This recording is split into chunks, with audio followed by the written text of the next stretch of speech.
Upon the recommendation of the faculty, and by the power vested in me by the Board of Managers of Swarthmore College and the Commonwealth of Pennsylvania, I have the honor to bestow upon you the degree of Doctor of Humane Letters. Congratulations, Mary.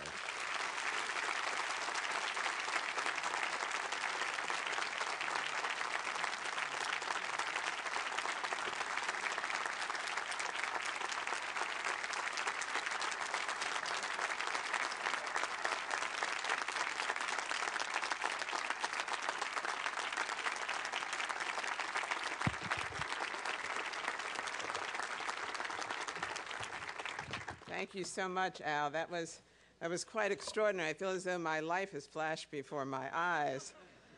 And thank you so much for everything that you've done for this college. You are truly extraordinary. Faculty and staff of Swarthmore College, family and friends of the graduates, fellow honorary degree recipients, and my dear friends, Jim Hormel and President Al Bloom, I'm honored to be here this morning to offer my congratulations to the class of 2009 and to receive this honorary degree from my alma mater. Class of 2009, you celebrate a milestone, the end of your college career at one of the world's most demanding and intellectually challenging institutions. Well, this morning, too, I celebrate a milestone, the 40th anniversary of my graduation from Swarthmore College in 1969. And what I offer this morning are some observations about what I've learned in the past 40 years about the value of a Swarthmore education. Now, 40 years ago, when I graduated, I was angry and disaffected.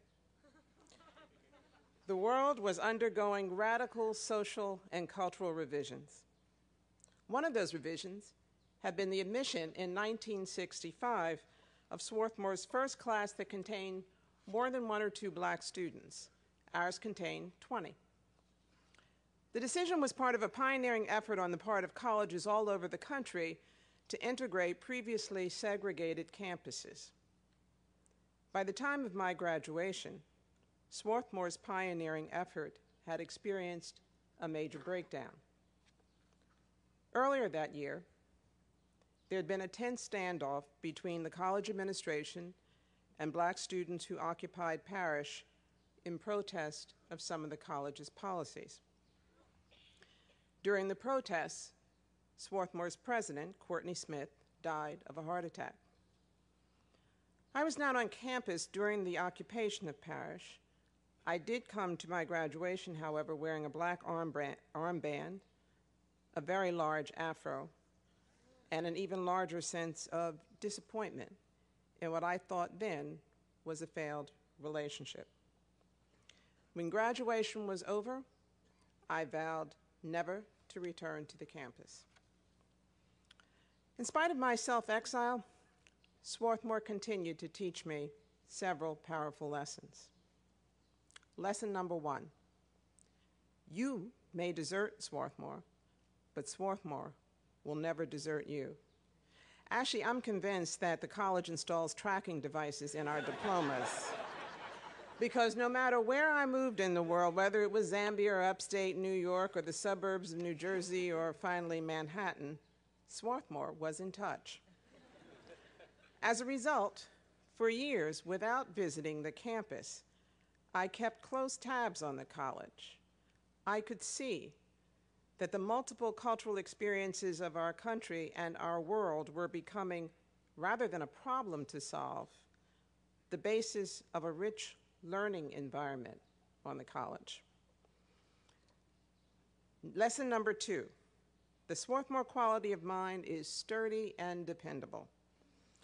I didn't appreciate the value of that Swarthmore quality of mind until my first real job, which was at the Studio Museum in Harlem 30 years ago.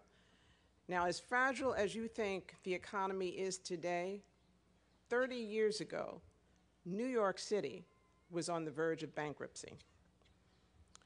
The Studio Museum was located in a modest loft over a liquor store in central Harlem, and Harlem in those days was in ruins.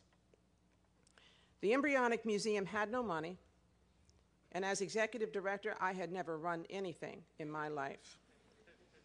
Nonetheless, a group of artists, curators, and business people believed we could build a major cultural center for artists and scholars who at the time were invisible in American culture, and in the process, transform the Harlem community. What sustained me in large measure was what I learned in the classroom at Swarthmore. Whether those classes had been in physics or political science, they all taught the Swarthmore quality of mind: comfort with massive amounts of new material and complexity, the capacity, the insistence to probe beyond the surface, persistently, with purposeful focus, the insistence on excellence and integrity. I had never run anything, but Swarthmore had equipped me to learn quickly and learn deeply. Lesson number 3.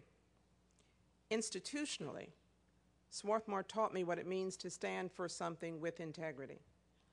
What ultimately brought me out of my self-exile, other than the fact that the college recruited Gary Kai, was the realization that Swarthmore was a place fiercely and actively committed to its values, especially under Al Bloom's leadership.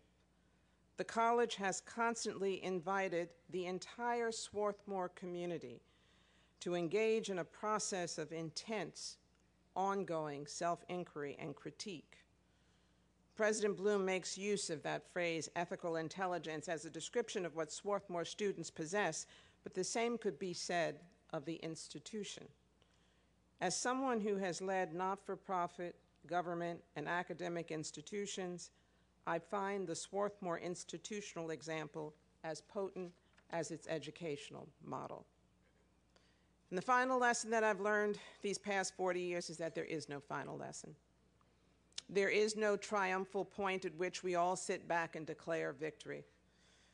There are important milestones and markers. Our country's milestone of electing its first African-American president is connected in many ways.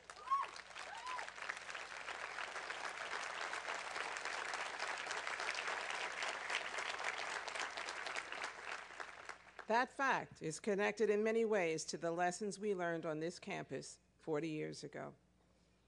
There may be no triumphal victory, but there is always the ongoing conversation, the ongoing striving.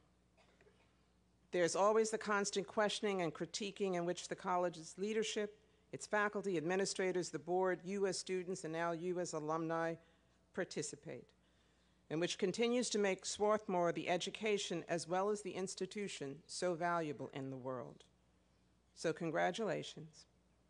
Go out, invent a world that 40 years from now we could not possibly imagine. You are eminently well qualified to do so. Thank you.